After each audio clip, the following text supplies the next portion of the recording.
Good morning everyone in Australia and good afternoon everyone in New Zealand. Thank you for coming to this webinar today. My name is Tori and I'm the Marketing Officer at Connecting Up. Our webinar today will be presented by Julie Delaforce from Quip. Julie has 8 years experience in the digital space and possesses extensive experience in communication, content, community and analytics. If you have a question, please type it in the question box on your webinar panel and Julie will answer them halfway through her presentation. I would like to now hand it over to Julie.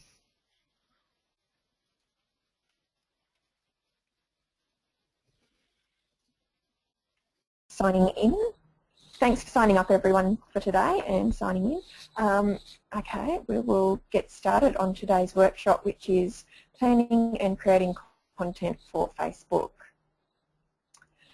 So just a quick run through of the agenda. As an introduction, I'll have a bit of a look at the Facebook and social media audience, then looking at approaching content strategically, social media messaging, so having a bit of a look at broadly and then Facebook and Twitter to look at what the differences are, understanding the importance of tone of voice and then exploring some best practice examples.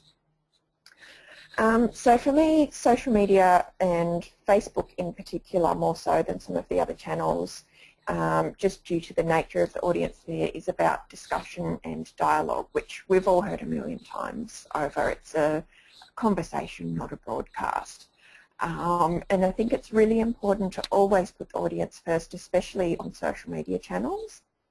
It's not about you as an organisation, but about your audience and what they want or need from you.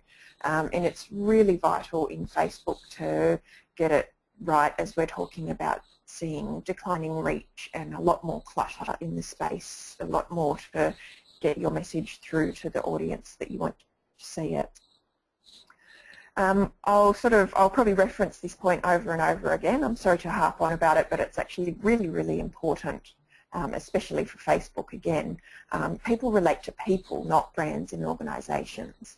Social media, by definition, is inherently social, and as organisations, we're competing for the attention of our audience or our customers with their family and friends. There's a lot of clutter, especially on Facebook, and that's why we're seeing reports about the reach declining. So people are there primarily to connect with their family and friends, and you really need to make it worth their while to want to engage with you. So it's vital to engage them in discussion and still maintain that professionalism and personality of your brand and get across the messages that you need to as an organisation. I think the one thing to really remember about social media, and as we see the rise of selfies and all the photos and imagery people share, is it's all about me. So that goes back to the point from the previous slide. People are there because the world there on Facebook centres around them. So when you're developing your content, it's really important to think about, the audience will be thinking, what's in it for me? Or my friends or family, what makes me want to share this or engage with this or do what you want me to do with it. So ways that we can cut through that sort of attitude is stories about people like me work really well, and to always just bear in mind that it is about the audience first. So it's not about you and your organisation when you're crafting your messaging. It's about that individual audience member and how to engage them. And of course, images are absolutely key these days for Facebook. So approaching your content strategically. I always say that you must think of each content piece strategically to ensure it meets your organisational objectives and policies and appeals to the audience. So there's a really hard balance to strike there. And I think that sometimes we can, just due to the nature of what social media is, there's not often always someone in-house whose sole responsibility it is. We'll do a lot of it on the fly. We sort of think, oh, I haven't done a Facebook message in a week, so I'd really better get one up there. And we just do sort of the first thing that comes to mind, or that we can link to on the website, or that somebody else within the organisation tells us is important, and we get that up there for the sake of having something there. If you really want to succeed and really drive some success for your business and be meeting your business objectives, it really helps to take that strategic approach. So when you're planning your Facebook content, you're in the best position to understand your organisation's objectives. So really let that guide you and be confident in what you're doing and that you do know what to do and how to do it. So for me, I take a fairly simple strategic approach because I think overthinking it, you'll start spending too much time on it. But sit down and, if you sort of put aside an hour or two each week or fortnight and say, well, okay, these are the 5 or 10 messages I want to share, and then think about the why, what, who, where, when and how. So for me, the why is, ask yourself, why does this message belong on social media or on Facebook? So some of the common measurable objectives are relationship management, community engagement, traffic referral, awareness and reputation management, and customer support. So one of those might be applicable to you. Your what is, what do you want to achieve? So for each piece of content, have a think about, do I want 50 likes on this, or do I want 20 link clicks? Set a goal for yourself so that you know what you want to get out of this. Your who is, of course, your audience. Who do you want to reach and where are they? So sometimes you might automatically think Facebook because it's still the biggest audience. But is it maybe Twitter, or is this actually better off on the website? Just because somebody's asked for a Facebook piece of content, it doesn't actually mean that it belongs there. So have a little think about that. So along with the who and where, we go to when. So when will you talk to them? So don't just think that, you're at work 9 till 5, so that's when you'll post the messages. You do have the opportunity to schedule your content on Facebook and with a number of the tools that exist out there like Hootsuite. So think about when they're most active, and you can look into your Facebook insights and see that. For me, as a general rule, that's actually pre-9 o'clock, so you're sort of looking at 7 to 9 in the morning when people are on the commute and on their mobile phones or having their morning coffee, and then post-work as well, so it's the 5 to 6 or 7 commute home, and then 8 o'clock to 11 or 12 as they're winding down for the night and having their leisure time. And the how you will reach them is the tactical side. So this is the actual message. Is it just copy? Is it a video? Is it a link? Is it a picture or a photo album or any of the other means that you can use? Okay, so methodology. So how do you go about this strategic approach?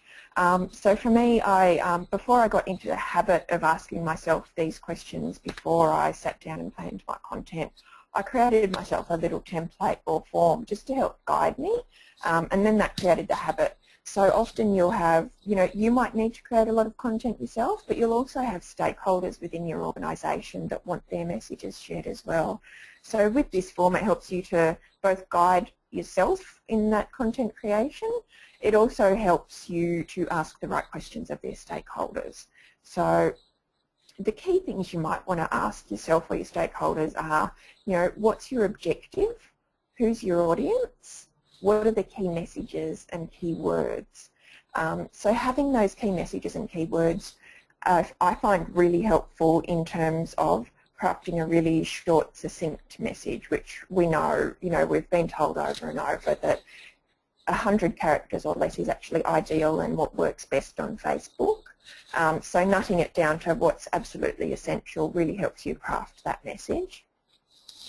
And if you're working on a specific campaign, create a theme by whatever period suits you. It might be monthly, fortnightly, weekly, so that it helps give you a bit of direction as to what you will create content around, so you're not just clutching at straws and trying to come up with something random that will keep everybody happy.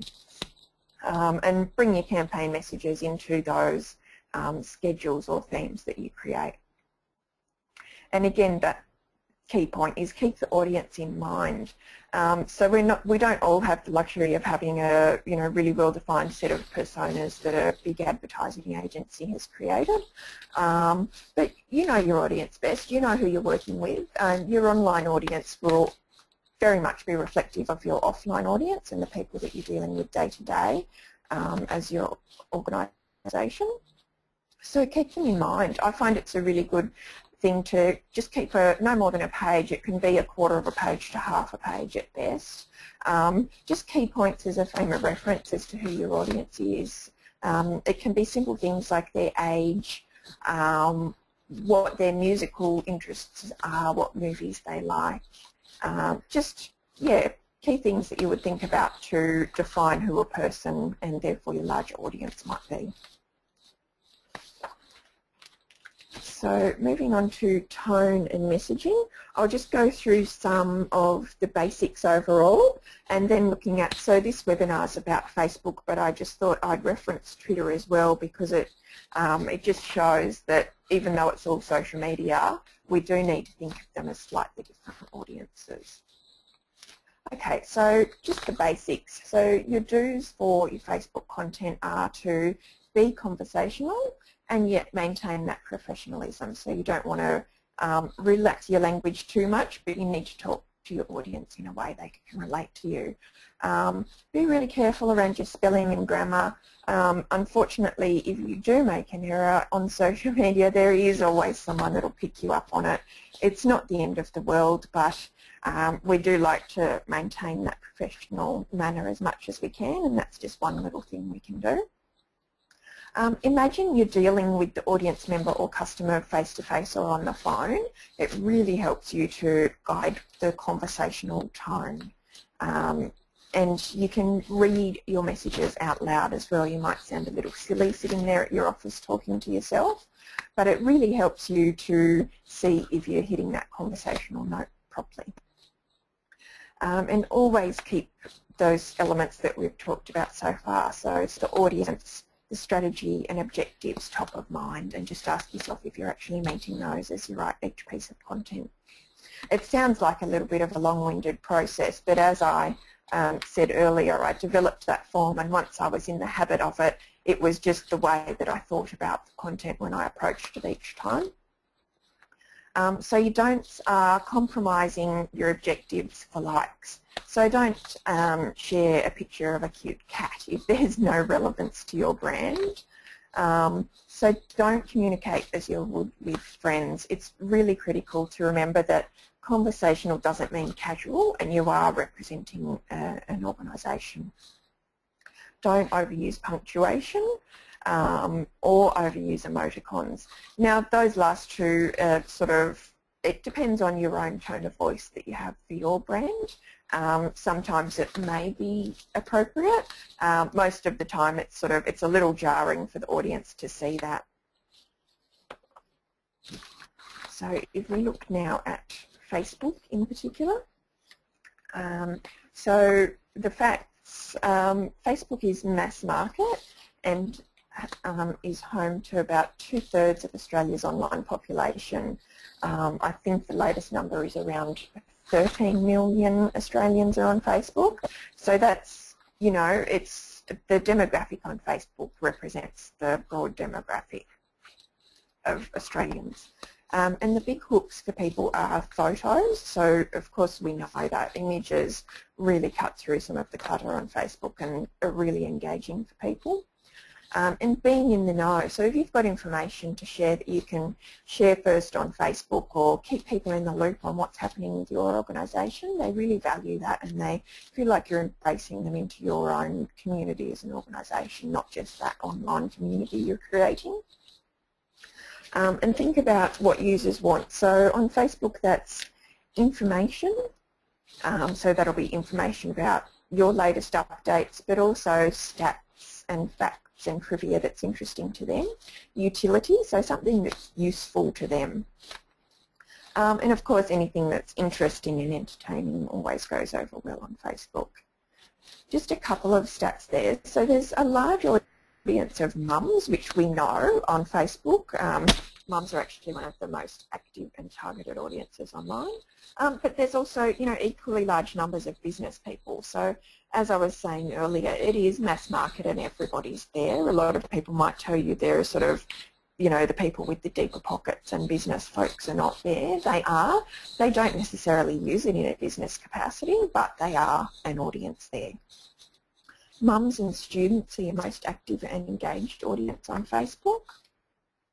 And mobile is being used more and more and more, so it's really important that you get your image sizings and copy down to a really succinct level, just because people are scanning through really quickly on mobile just to find the key things that are most important to them. And another important note is that Australians use Facebook to announce personal news. So what they're sharing with people is, their personal news for the day might be that, this was a fabulous meal they had at lunch that they share a photo of, but then it also goes a bit deeper. So it's talking about, I'm pregnant and having a baby, or I just graduated, and, the big news that's important to people. So that's a good one to think about in terms of creating your content and how you can tap into that and either help people announce their news or have them help celebrate your exciting news, and again, that embraces them into your community as an organisation.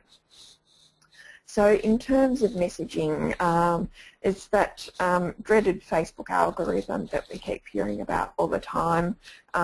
Engagement is really key to continue to receive free reach, and so getting that approach right to creating your content is a really good starting point, and always keeping your audience in mind. Photos are absolutely key for visibility and reach, and we know from the facts that we just went through that photos are really key for users as well. So each time you're doing a post, ask in terms of your objectives as well, but what are you doing to encourage likes, comments, shares and clicks? Because those are things that Facebook gauges as important for giving you that organic reach. So because it's a mass audience, I like to keep messaging very simple and very concise. Don't use jargon, big words, anything like that. Very straight to the point and very easy to understand messaging. It is the most conversational of all platforms, so you'll find your audience is very relaxed.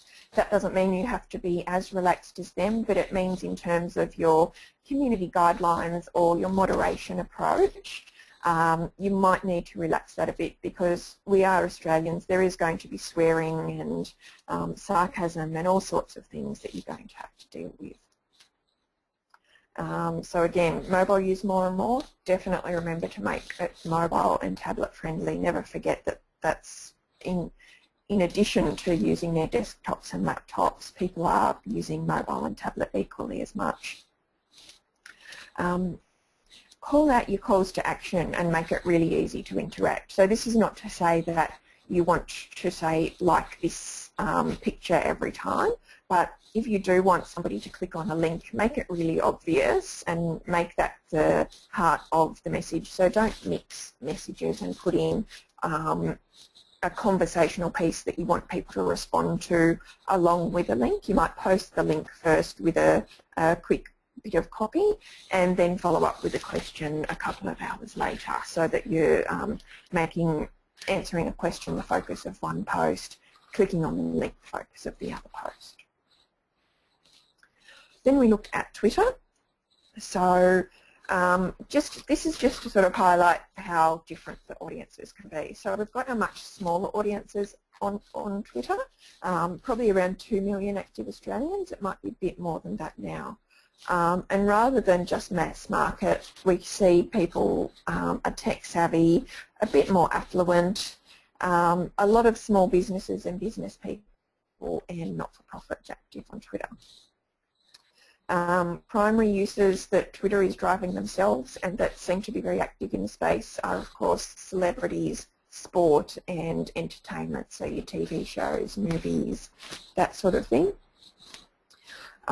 What the audience wants, they say they want competitions and discounts and customer service, but what's reflected in what the primary uses are of celebrity, sport and entertainment is that they do want that entertainment value. They want something that they can share with their friends. So the average user follows up to about 20 brands, and again that's in amongst their friends, celebrities and people that they probably want to hear from a bit more than you do. So again, it's some clutter to cut through. So in terms of messaging, again, it's a little different from Facebook. So for Twitter, you're looking specifically at news and information. And we've got many, many lurkers on Twitter. So a lot of people will create an account and just search or follow hashtags and not ever post. And then there are those people as well that have never created an account, but they might still lurk there to see what's happening. So the limit on Twitter, we've got a 140 character limit, but then similarly to Facebook, it's best to keep it at around 100 characters limit. When you start getting retweets and people modifying your tweets, it can really compromise the message that you're trying to get across if they have to edit down your tweet. Messages have to be intelligent and thought-provoking and clever. People on Twitter want to be challenged a bit more than they do on Facebook, and you've got a real opportunity to use some humour and wit there in that environment. Hashtags are really key to discoverability on Twitter, and actually a recent learning for me, I'm finding on Facebook that hashtags can really help to boost your reach as well, so that's really important at the moment in terms of getting organic reach. Things like interesting facts and stats, so snippets of information or sound bites that people can retweet and sort of show off to their friends or their own audience the bit they really value. And it's really important when crafting any of our messages for social media that we don't just shorten or reuse the message we've used elsewhere. It's important to bear in mind that they are slightly different audiences wherever we go.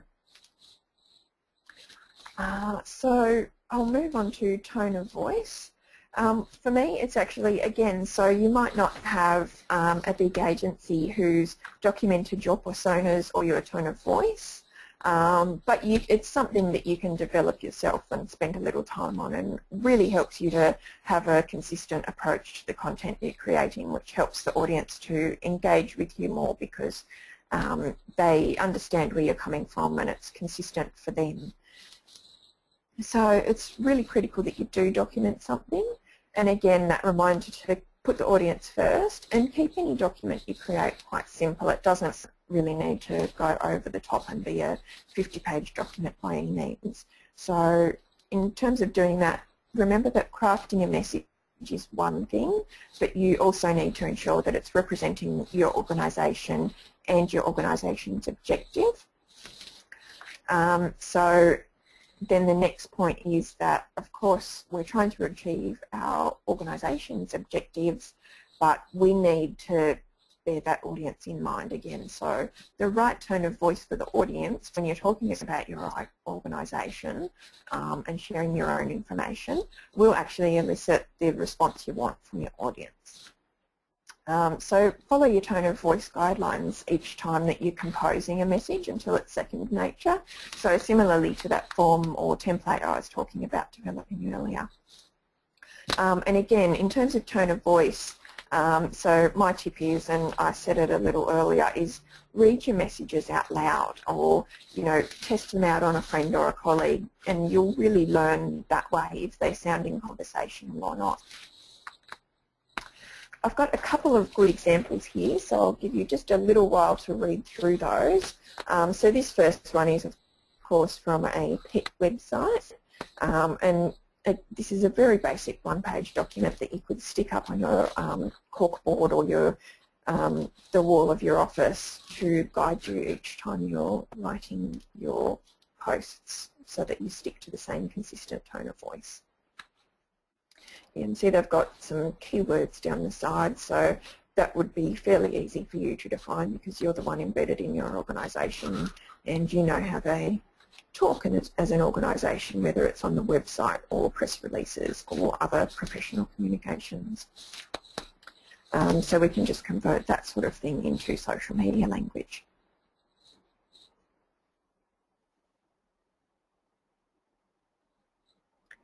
So that's that one. And the next one is just a really simple slider. I've helped a couple of organisations to develop something along these lines. And it really helps you. And again, it helps you to find what your keywords are that might most define your organisation. So for this one, you might say that, you know, the sliders furthermost to the left are unique, vibrant and fun. So they might be the keywords that you always try to keep in mind. And it helps you to sort of have your own do's and don'ts of your own tone of voice. So that's the bulk of the webinar so far, and I'll have a little bit of a look at your questions.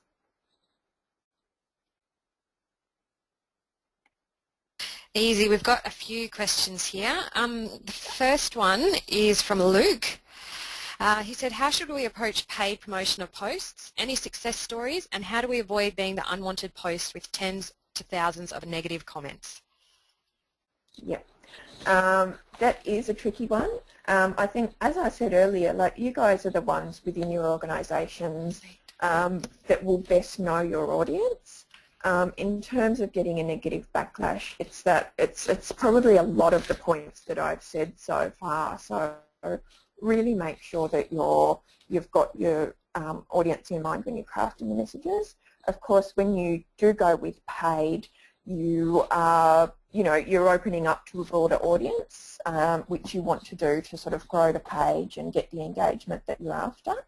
And that sort of, I hope there were a couple of learnings in terms of the Facebook messaging there, in terms of keeping it broad and thinking about, you know, the fact that when you're doing a paid post, those are reaching a mass market audience. So what about your organisation and what you're communicating here will appeal to them? Also the point that I keep making about, you know, don't make it all about your organisation. So try to have something that might be quite engaging, a nice image, you know, a thank you to a partner that you've worked with, or a donor that's made a great donation, things that really anyone can engage with and make them feel good about it. And then, you know, then they can decide, they might go and look at the other content on your page and see if that's relevant to them. I think in terms of the negativity, we're going to get that on social media, unfortunately. So sometimes it's more about knowing when you're going to promote a post or when you're going to have a contentious one, just to make sure you're there to moderate it and know what sort of comments you'll remove and how you'll sort of address that and report back on it to your organisation, because I know people always pay more attention to the negativity more so than anything else. Sometimes the negativity can actually be good in terms of you're getting a lot of feedback and you have an opportunity to actually discuss that with people. And if it is actually relating to your post, then you are generating a conversation around the content that you've created. I hope that answers that question. Fran actually has a question which is like the previous one. What is the best way to deal with negativity or trolls on social media? I get asked this a lot actually, and I think in terms of dealing with it, it's really important to have your own community guidelines or moderation guidelines, and have those, you can just pop those into the About section of your Facebook page. If it's for Twitter or another social network that have less opportunity to include that, you can pop it on a page on your website and put in a link to it in your profile. But then in addition to those public guidelines, have your own set of guidelines internally that you share with people and that help you to help everyone in the organisation to understand that you're not going to remove everything, that simple negativity is not necessarily a bad thing. Trolls, when you identify them, I know a lot, you might hear a lot that deleting is really bad, and you know, you sort of see the articles in the press sometimes about it. It's To me, I really wouldn't say that that's the end of the world. If you delete a troll and you've done that according to your moderation guidelines, if they're not acting as a member of your community and they're just looking to disrupt what you're trying to create, there's no problem with deleting that. But just make sure that you do have your moderation guidelines in place to be able to show, the rest of the community, should there be any outcry, and your organisation internally that you're following a process that you've put in place to manage that.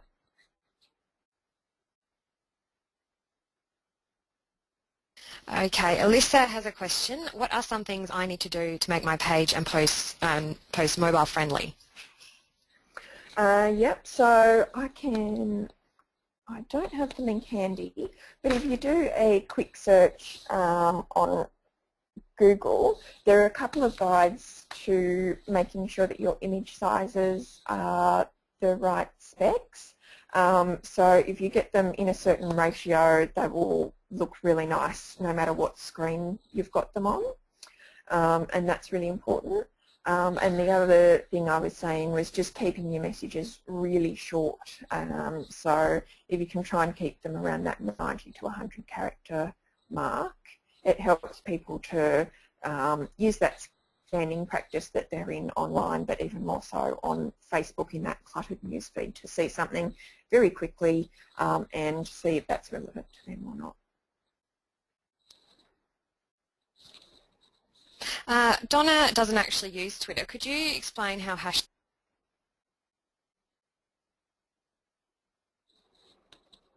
Sorry, that just cut out there. I didn't hear the end of the question. Sorry, okay. So Donna doesn't use Twitter. How do hashtags work? Could you explain that, please? Yep. So a hashtag is basically, it's a way of categorising information on Twitter.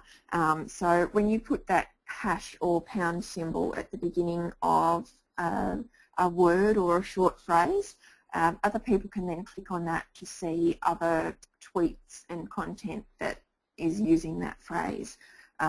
So for example, one that's used on Twitter would be hashtag NFP, and people sharing information about the not-for-profit sector or from their own organisation that's a not-for-profit who have also used that will come up in a feed of information that you can see specifically relating to that topic.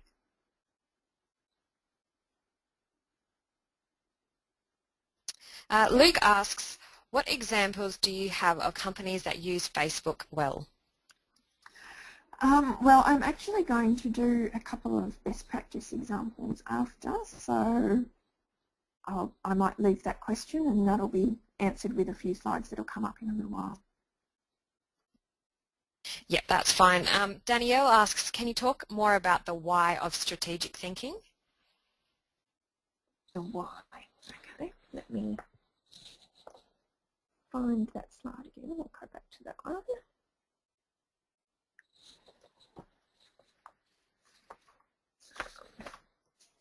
So the why is setting an objective. So if you have either a social media or a content strategy, which a lot of organisations still don't,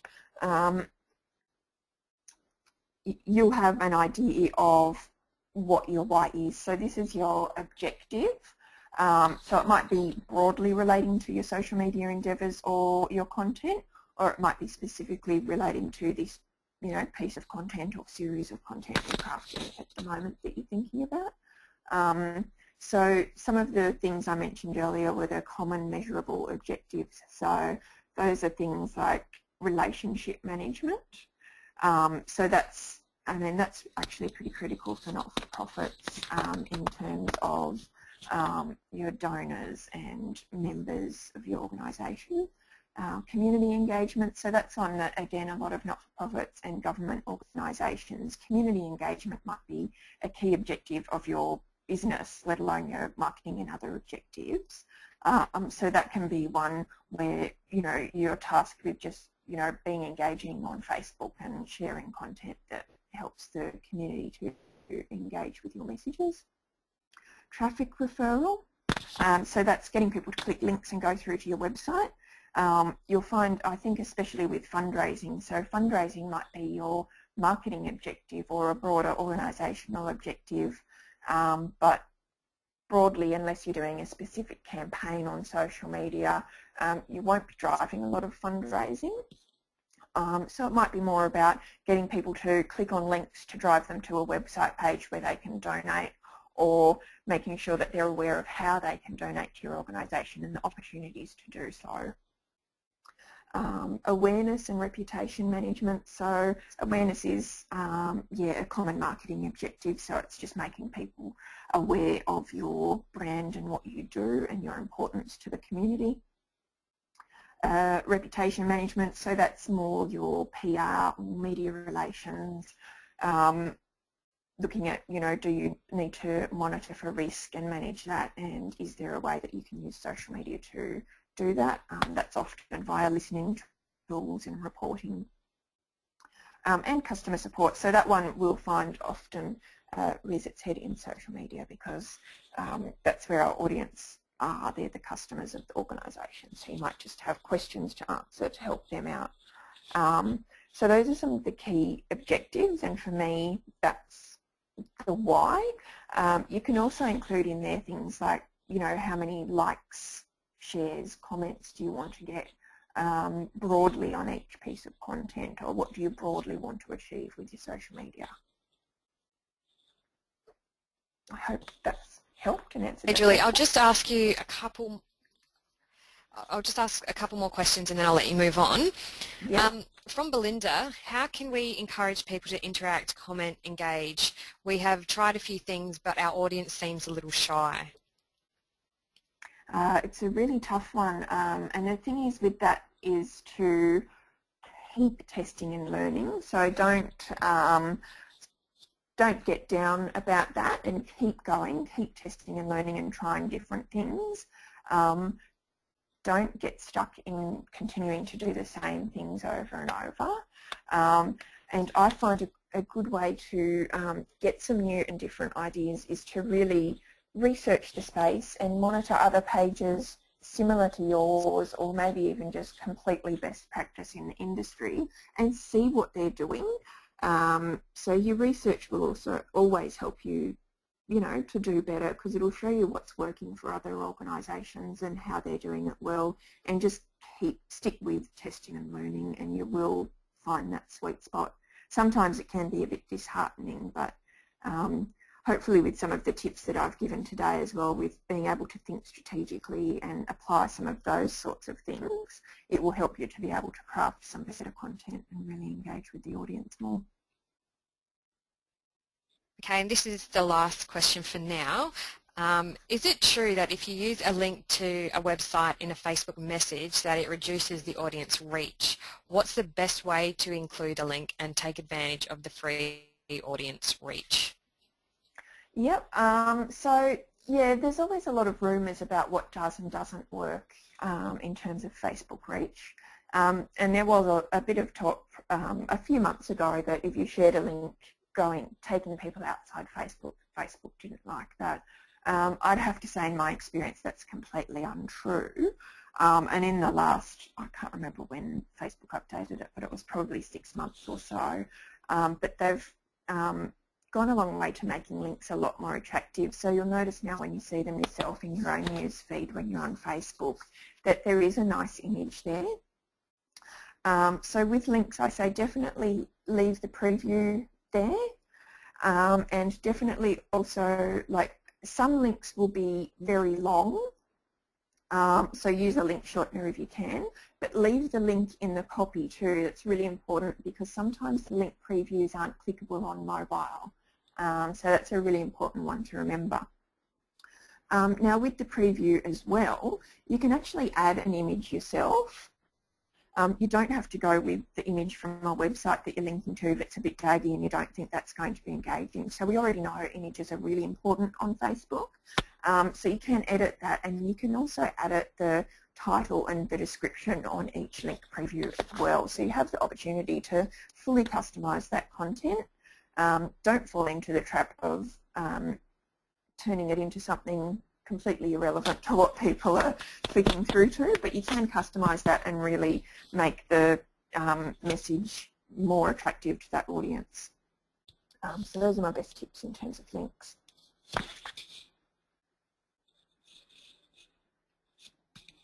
Alrighty, we've got a few more questions, but we'll move on with the slideshow if that's okay with you. Okay, yep, will do. Okay, so some best practice examples. I think I've got 9 or 10 slides here. I'll run through a couple of things. So one of my favourite examples is some of the police forces, which do some great work.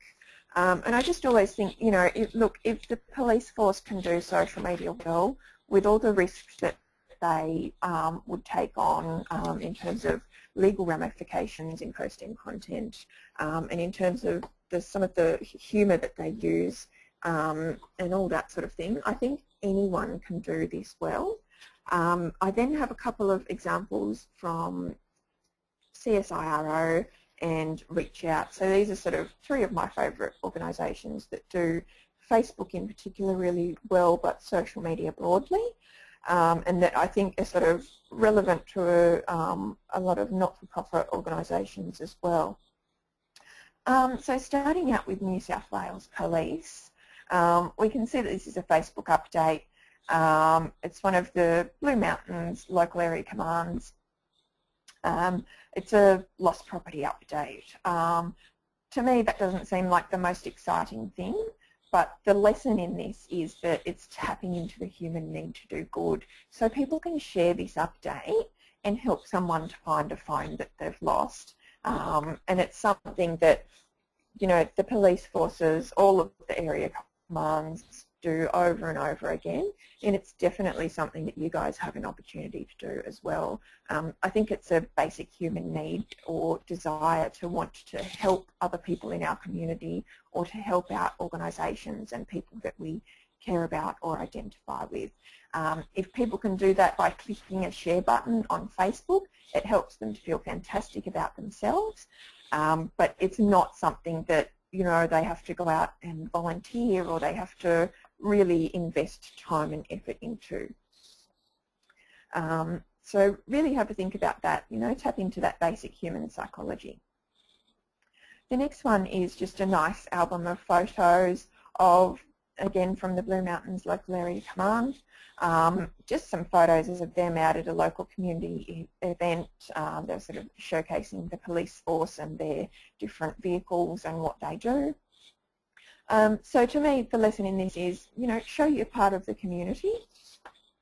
And most organisations, whether it's not-for-profit or commercial organisations or government organisations, there is some sort of offline community that you're a part of. So translating that into how you can engage with the online community is really invaluable.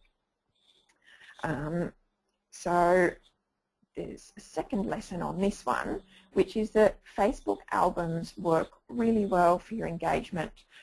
They don't necessarily show that in the insights very well. I think Facebook is definitely working on improving that.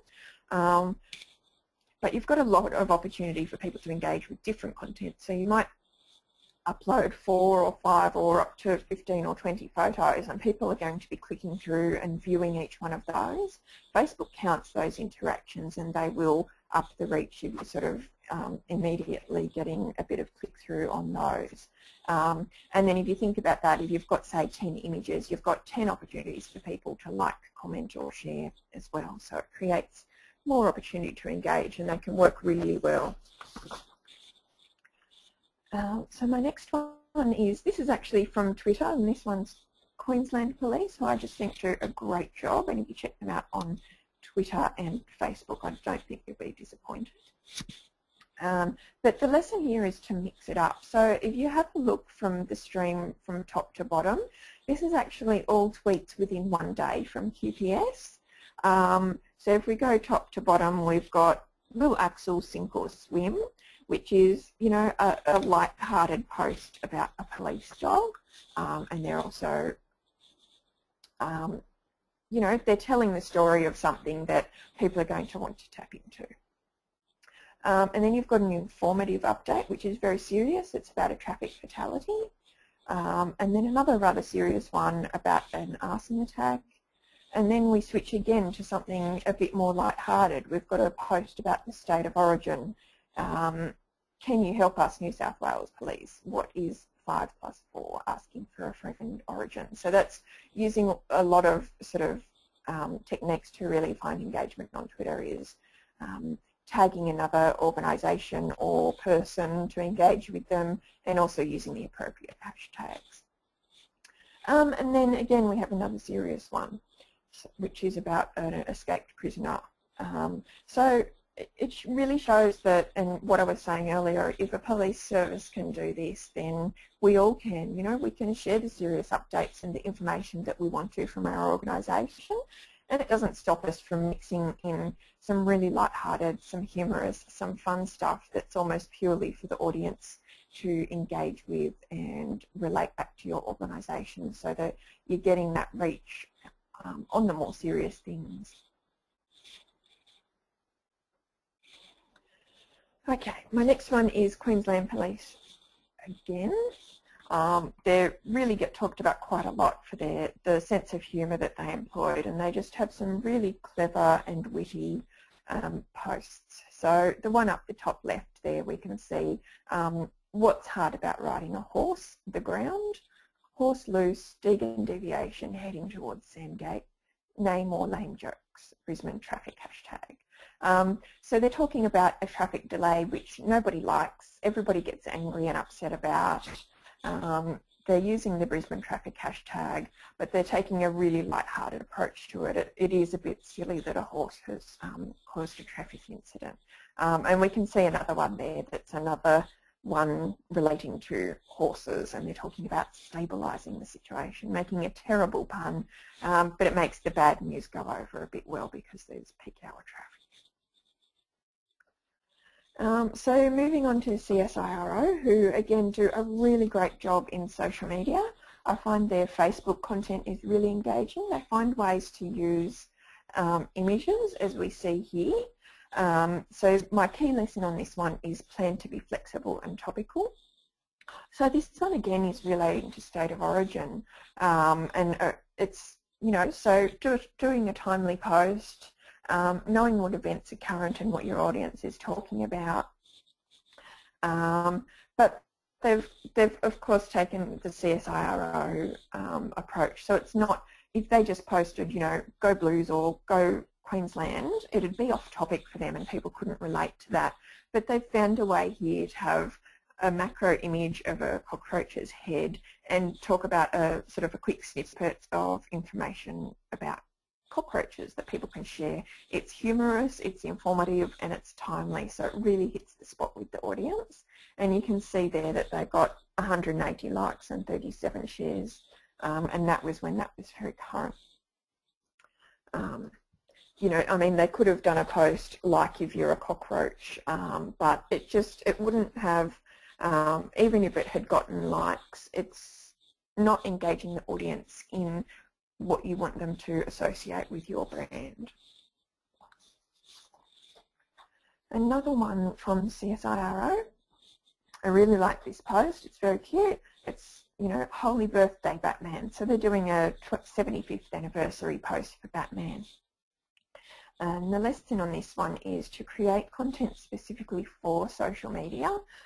So don't always be linking off to a website or sharing an image that you had published in a brochure or that's on your website as well. Think with your social audience in mind all the time and create some content that's specifically for them, that's fun, that's not asking anything of them, that's really adding value just to them, but that they can still relate back to your organisation, that there's relevance there for them. So with this one, CSIRO had not only this really cute Batman post, you can see the image is really good too. So this is tapping into the fact that Lego is quite popular at the moment, so it's a Lego Batman.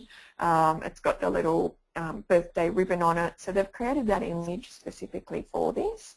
And they also did a whole blog post on it, so they've linked off to the blog post, and they've got a great hashtag there as well that's being used quite a bit on Facebook, so that's the Sad Batman one. So there's a lot of examples within that one of how to do some social content really well and a way to think about it a little bit differently. My next example is reach out. And again, this goes to the point that it's about them, not you. It's about the audience. So with this content, I'm not sure if you all know about Reach Out. They're actually an organisation that has won awards for their social media work. So their main objective is to reduce youth suicide. So they're actually a youth outreach service, and they have some online forums that we work with them to help manage. So with this content, what this tells me is, so this was a couple of months ago. They tapped into the news around Maya Angelou. So again, it's sort of like the previous post about Batman where it's timely. But they've not just, linked to something on their website. This is purely for the audience.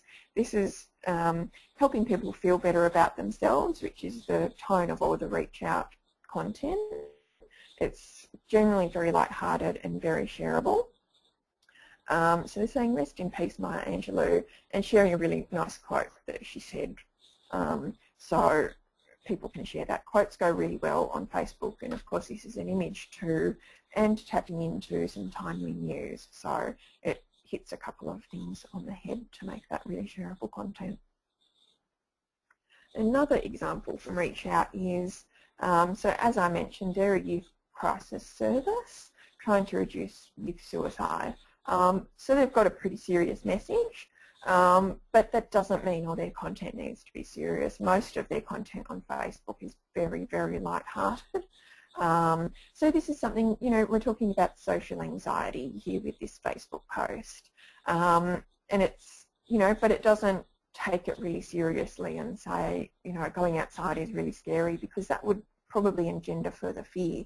So it's just sort of recognising and identifying with people. Yes, people can be scary. No, they're not all scary. Join us for a chat. It's very succinct and to the point.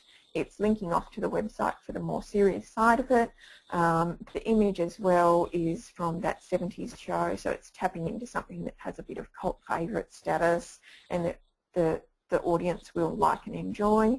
And it's using a quote from the show. So again, it's making light of a serious situation so that people don't have to sort of sit around feeling too serious about everything all the time. And you can see again, with each of the reach out posts, they really get a lot of likes and shares. So they get a lot of reach around that. And I think this is my last one. So this is another reach out one. And it's to humanise the brand. So going back to my point very early on, is that people relate to people, not brands. So they don't want to see, just that reach out is a logo associated with the content all the time. This way, you're showing an insight into what actually happens within the office, and that it's real people.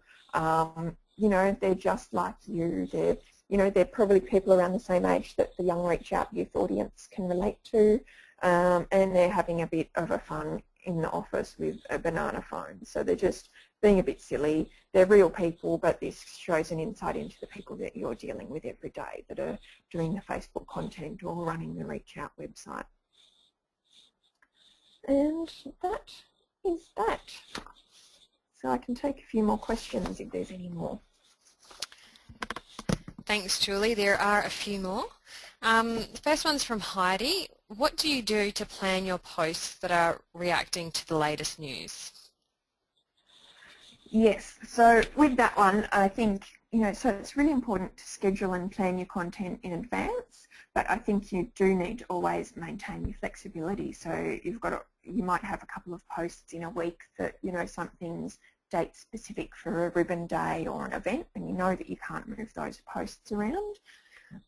In terms of creating real-time and reactive content, I use the same approaches for all my other content, so taking that strategic approach to it and thinking about your why, what, who, and that sort of thing. as well as all your objectives that you want to achieve. And I think once you have that embedded as a sort of a practice that you do and you're doing that naturally, you will quickly be able to identify some content that can be used in real time and reactively to the news, and it helps you to really quickly identify and capitalise on those opportunities to create content that will work for your audience.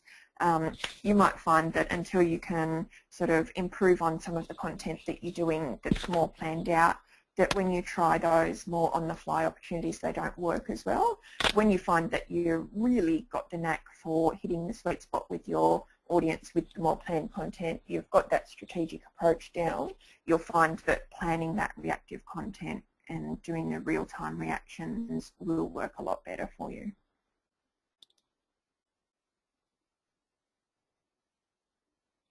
Yep. Ushan asks, should we encourage staff to engage with the organisation's followers using staff's private Facebook accounts? Look, that's a tricky one, and it depends on what your approach to that is as an organisation. So most organisations, their first sort of step into social media will be actually creating internal social media guidelines. So you'll need to make sure that anything like that doesn't stop your staff from engaging. And it can depend on your organisation and what your objectives are and what you want to achieve.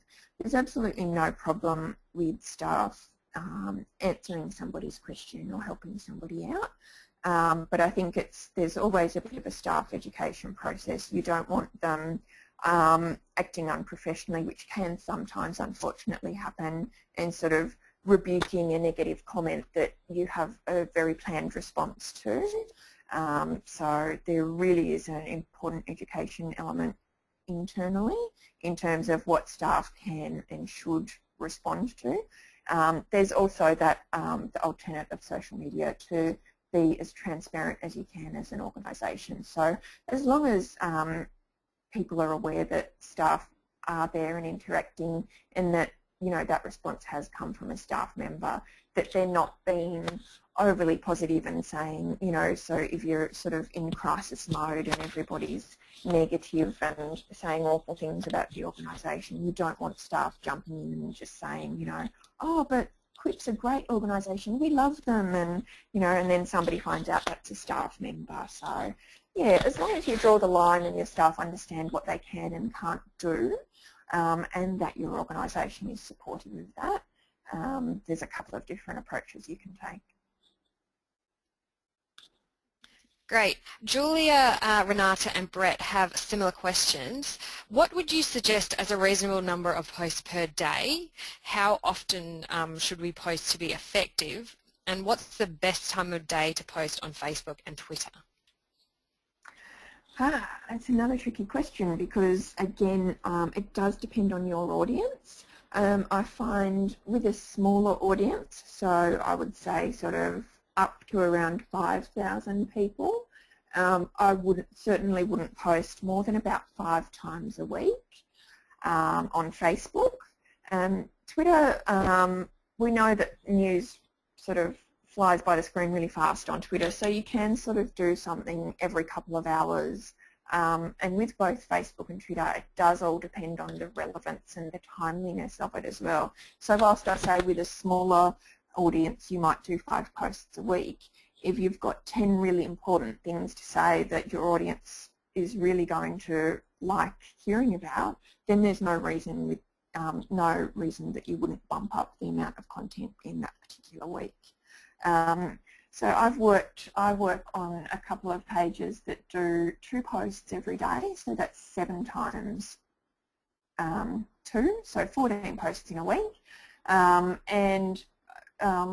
I used to work at Westpac prior to coming to Quip, and we could do up to 5 posts in a day with a very big audience.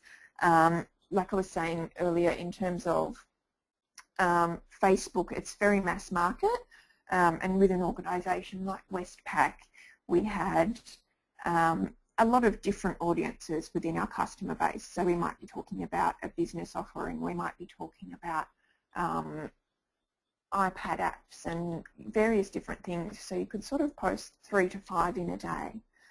I think it's best to just gauge it with your audience. If you go with 1 a day and see how that goes, you can often, I think once your audience gets a bit bigger, I think you can safely do 2 a day. Also, it sort of depends on your own resourcing as well. So if you're not going to be there to sort of moderate and take care of your community when you're making the posts, it might be best to only do 3 or 4 in a week, or only 1 a day on weekdays. And you need to assess that as well as what your audience wants. In terms of times of day, I think I mentioned that earlier. And again, it does depend on the audience, but it's sort of the commute times. So pre-work, pre-9 o'clock. Lunchtime can be good sometimes too. So sort of, I would say between 1 and 2 is better than 12 and 1 normally.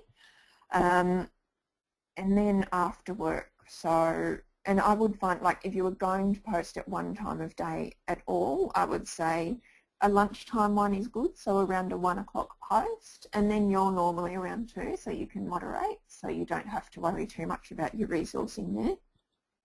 But if you can manage it, and if you know that it's not going to be too contentious a post, you can schedule something for around 8 or 9 at night. So I find that things are fairly active from about 8 to 11 at night. That's when people have really wound down for the night. They're sitting in front of the telly or just wasting a bit of time and relaxing, and that's when they'll be online a bit more and probably more in a frame of mind to actually engage with you. But again, it is audience dependent, and you might find that lunchtime or breakfast time is better. Awesome. Jessica has a question. How do I get my post to be seen by all of my followers in their news feeds? Now that is actually not possible. So there are varying figures as to how often people check Facebook, and that might, each of your posts might only have the opportunity to be seen by about 10 to 25% of your audience. And that's because we know that not everybody checks Facebook every day or multiple times a day. So some people might only check Facebook, once every 2 weeks, once a month is considered an active user, once a month. Some people might check, 10 times every day or just constantly be connected. They're the ones that are more likely to see your content. Yeah, so you're not ever going to reach everyone in your audience. It's just not going to be possible, unfortunately. The best way to reach the maximum number of people is to have your content be as engaging and relevant to your audience as possible, so using some of the tips and techniques I've talked about throughout this webinar, so that you've got to get clicks on links, likes, shares and comments for that reach to really go well, and to post throughout the week. So you're hitting people that are checking different times. So I wouldn't post at the exact same time every day. Try maybe 2 different times to hit people that are checking either on their lunch break or at night, and people that might only check every Monday or people that check every Thursday night. So you need to spread out your content as much as possible to reach people when they're going to be online, because basically once it sort of goes a certain distance down the news feed, they're not going to check it. People don't often visit the page itself. They're seeing content via the news feed.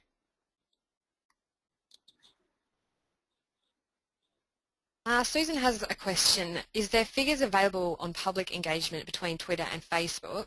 And talking about the algorithm of Facebook, why do some posts seem to have a big reach or views and others are very small, even though the post is similar and posted at similar times? What was the first part of that question? I'm not sure I understood that. The figures available on public engagement between Twitter and Facebook? Or do you mean why do some posts seem to have big reach or views and others small, even though they're similar posts at similar times? Yeah, I'm not sure about the data here, I'm not sure exactly what the first part of that question is referencing, but the second part, so why does some posts seem to do well and similar ones seem to flop?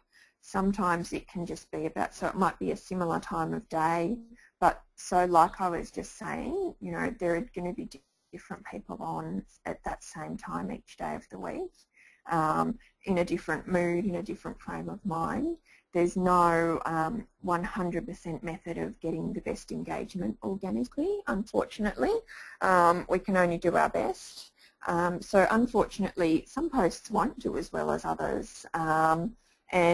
But we can, I find that looking at my analytics, so getting into that Facebook Insights dashboard and downloading that, say, once a month is a good measure because you get a good volume of posts, and really having a look at what was the wording of the post, what was the post type, so was it just copy, was it an image or a link or a video, what was the theme or topic of it, and looking at all of those things and really defining for yourself what actually does work with your audience. Sometimes they can seem really similar. The way that the Facebook algorithm works is that it will assign more reach the quicker that your post gets interaction. So it might be that when you post the really popular ones, it's within the first minute or so that they're getting likes and shares. Whereas if you have a post that, say, 5 or 10 minutes later, a couple of people start sharing, those ones will unfortunately get lower reach.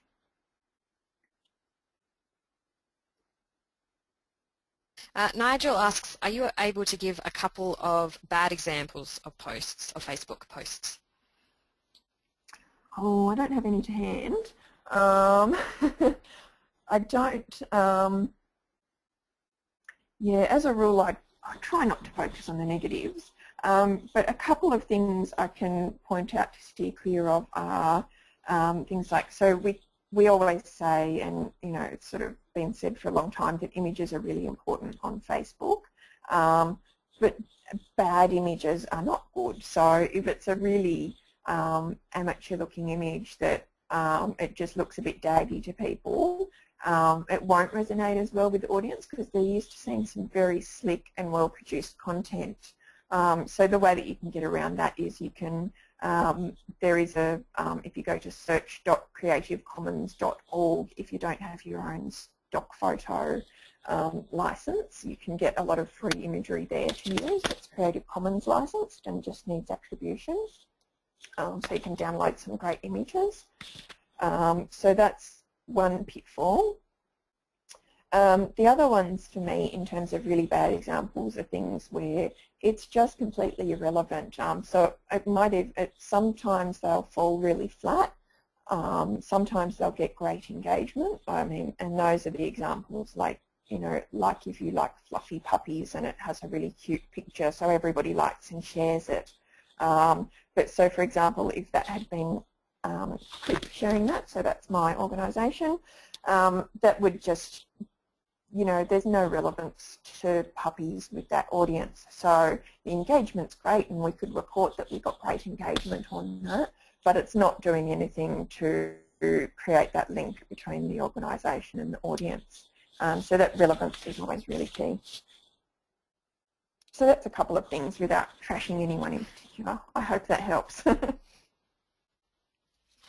Yeah, no, that's good. We've got 5 minutes, so we're going to try and get through the questions.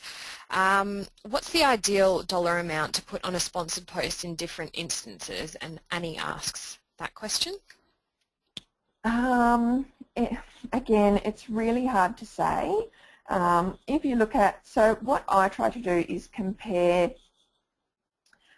so some of the best reach on posts. So look back and again look at your insights and analytics and see what reach did my best posts get organically, and try to aim for that, whether you're doing a post organically or whether you're paying to boost that to reach your audience. There are some organisations that set a goal. So I know Coke, when they're doing their content, they set a goal of it reaching 20% of their audience each time, and they actually pay to boost all of their posts. But I would say, yeah, benchmark against your own content. Look at, these are the best performing posts. This is about my average, so I sort of want it somewhere in between there, and pick that option that when you're boosting that post, it will give you the closest to that option. I would say don't ever get into the habit of just paying the most that's on offer there, and around 20% is probably a good measure. Anne-Marie says they link their vacancies page to their Facebook. Do you think this is a good free way to advertise employment vacancies? Absolutely, if that's what your audience wants to see. I think that social media has been really well used in terms of human resources and recruiting. So when you do have new jobs, if that's part of your strategy that you want to drive job applicants via your social media, you can absolutely do that. Yep, that can work well. And Alicia asks, what are some of the most effective ways in devising a post when polling Facebook users?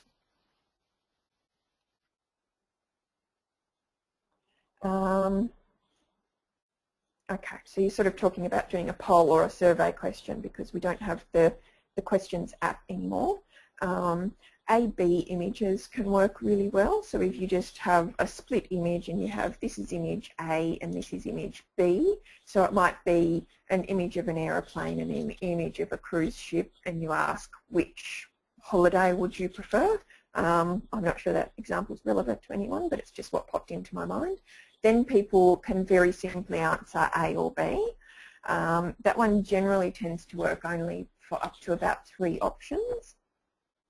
But similarly, you can list A, B, C, D as survey options or poll options in your, just as a copy-based status update. And I would say have very, very succinct points. So maybe only 3 or 4 words per response. And then people can very easily respond A, B, C, and you get a lot of responses that way.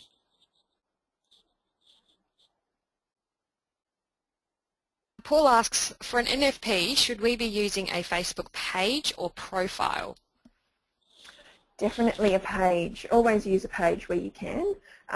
One of the greatest advantages there is, well, firstly, profiles are meant to be personal, and the Facebook terms actually state that it has to be that way. So there's an inherent risk there if you're creating a profile that Facebook will come across it and delete it, and you actually just lose that. There's no hope of ever reclaiming it. But one of the biggest things is, so you know yourself, when someone requests to be your friend, you have to approve that. Whereas if you've got a page, people can just like it, so there's no barrier for them to be doing that to be able to engage with you and see your content. There's also all those added benefits of being able to boost posts if you have the budget and that sort of thing. Yep, Ushan asks, are hashtags effective on Facebook to the same level they are on Twitter? Not yet. They do definitely help increase the reach. A lot of people are not using them yet, and I don't think Facebook has fully thought through their strategy. I do believe they're working on really optimizing how those hashtags work on Facebook and getting people to use them more. So they're not as effective, but I do think that where you can use them effectively and maybe just pick 2 to 3 hashtags maximum, it really can help with your reach. Yep, and Deb asks, what post scheduling tool do you recommend? I'm actually, personally, I'm a fan of Hootsuite. I've sort of been using that for 6 years or so, and that's just my personal preference. just because it does cover most of the social networking sites, and you can do it all in one place, and it's relatively cost effective as well. Like I say, I use it personally, so it's free, but even with some of the clients I've used it with, it might be $50 a month, even if they have a few licenses to it, or I think it's still only around $15. We also use, for Quip we use Buffer, so for updating our own sites. That's quite good. It's got the advantage that you can install a little button on your browser so that when you come across interesting content that you want to share, you can just press that button and load that in straight away. So that's a nice one as well. Adair posts for her NFP and interacts with the page from her personal page. She never sees the organisation posts on her timeline. Why is this? I think that might be one of the mysteries of Facebook, unfortunately. It would depend on, it's really hard. I know that with some of the clients that we have, I follow them, and if I haven't sort of followed them from the very outset, then I don't see the posts. But if I visit the page and start making sure that I like and or share, it does come up a lot more. It can also be the type of engagement. So there's a lot of conjecture as to exactly how the algorithm works. But in my experience, liking is sort of the lowest of the engagements because it's easier for people, whereas sharing and commenting is ranked a lot higher.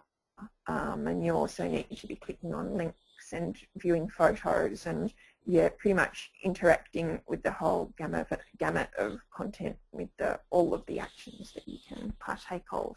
And even then you won't necessarily see everything from any page, unfortunately. Thanks, Julie. We've got two more questions.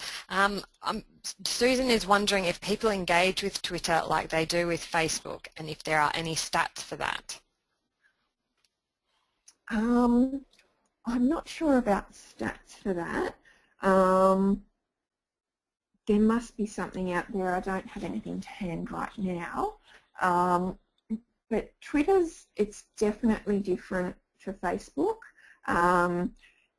It has changed lately, so it's becoming more visual by nature as well. They're doing the full preview of images and videos embedded in the stream so that you can see the content rather than clicking through to look at it. I think just because of the nature of it, people tend to retweet more than they comment. So Twitter is a sort of a give and take relationship. So if you're retweeting and thereby sharing other people's content, that builds a relationship with them. So it's less about commenting, especially when it comes to organisations. The exception there would actually be very customer service focused organisations. So of course there's going to be customer service questions and then you'll answer those. But I do think Twitter and Facebook are very different by nature. And Twitter, for me, it's a lot more about information and finding out the latest information and news. It's not necessarily about just having fun and showing off to your friends, which is more Facebook. Great. Now, last question from Terry. There are some figures out in regards to sharing videos, etc. She's been told that most people stop watching an online video within the first 15 seconds. With that in mind, do you think an organisation can find success in YouTube vlogs or sharing of videos? It's a really interesting one. So I read a stat myself, I think it was yesterday, that the attention time for Facebook the greatest amount of people watch about 21 seconds of content. So yeah, it's definitely around that 15 to 20 second mark. There's definitely value in doing vlog-based content or video-based content on YouTube that is longer form. Again, it's one of those things that it depends on your audience. So if it's relevant to your audience and it's something that they will see as important and valuable to their lives or useful to them, a lot of YouTube content is, how-tos, helping people figure out how to do things on their own at home. So they'll search YouTube to find that sort of content. So you can, if there's a way that you can provide that sort of content, that would work well. And also, yeah, so Facebook, again, I would say definitely try and keep it succinct if you can. Try and keep it 30 seconds or less, like TV commercial length. And that, again, that's because that's around that 20-second stat. But it's also the fact that people are watching on their mobiles, and there has been that change to have videos auto-roll on the newsfeed now, so people, it sort of starts playing to them. If it doesn't grab them right away, they won't continue watching it. As soon as they scroll past it, it stops playing. So you've sort of got to grab them initially in that first second or two, and then not hold their attention too long, so not beyond about 15 or 20 seconds, because they want to move to the next thing in their newsfeed.